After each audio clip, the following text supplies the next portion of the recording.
2023 year of comeback అనే చెప్పాలి. ముందుగా జనవరిలో షారుఖ్ ఖాన్ పఠాన్ సినిమాతో 1000 కోట్లు రాబట్టి సాలిడ్ కంబ్యాక్ ఇచ్చాడు. 5 ఏళ్ల గ్యాప్ తర్వాత హిట్ కొట్టిన షారుఖ్ తన రేంజ్ మార్కెట్ను కొల్లగొట్టాడు. సన్నీ డియోల్ కూడా గద్దర్ 2 సినిమాతో బాలీవుడ్ బిగ్గెస్ట్ హిట్ కొట్టాడు.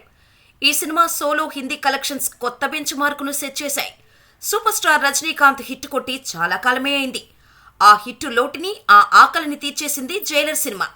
నెల్సన్ డైరెక్ట్ చేసిన ఈ మూవీ దాదాపు 700 కోట్లను కలెక్ట్ చేసింది. ఇలా ఈ సంవత్సరం మొత్తం స్టార్స్ కంబ్యాక్ ఇచ్చారు. ఇప్పుడు ప్రభాస్ వంతు వచ్చింది. ఈ జనరేషన్కి పాన్ ఇండియా అనే పదాన్ని పరిచయం చేసిన హీరో ప్రభాస్. అలాంటి హీరో కంబ్యాక్ ఇస్తే ఎలా ఉంటుందో ఈరోజు సలార్ టాక్ చూస్తే తెలుస్తోంది. 99% బుకింగ్స్ను సొంతం చేసుకున్న ఏకైక సినిమాగా సలార్ నిలిచింది. మౌత్ టాక్ పాజిటివ్గా ఉంది కాబట్టి సలార్ ఈ ఇయర్ బిగ్గెస్ట్ హిట్స్లో ఒకటిగా నిలవటం గ్యారంటీ. బాహుబలి తర్వాత గత 6.5 ఏళ్లుగా ప్రభాస్ హిట్ కొడతాడు అని ఎంతో ఆశగా వెయిట్ చేశారు ప్రభాస్ ఫ్యాన్స్. సాహో, రాధేశ్యామ్, ఆదిపురుష్ సినిమాలు ఓపెనింగ్స్ని రాబట్టే కానీ హిట్ పడలేదు. ఇప్పుడు ఆ హిట్ లోటుని తీర్చేస్తుంది సలార్ సీజ్ ఫైర్. ఓపెనింగ్స్ కాదు, హిట్ టాక్ పడింది. కాబట్టి లాంగ్ రన్లో చూడండి మా సత్తా ఏంటో అంటున్నారు ప్రభాస్ ఫ్యాన్స్.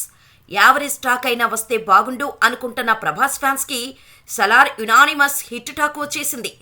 ఇక బాక్సాఫీస్ పైన దండయాత్ర ఏ రేంజ్లో ఉండబోతుందో చూడాలి.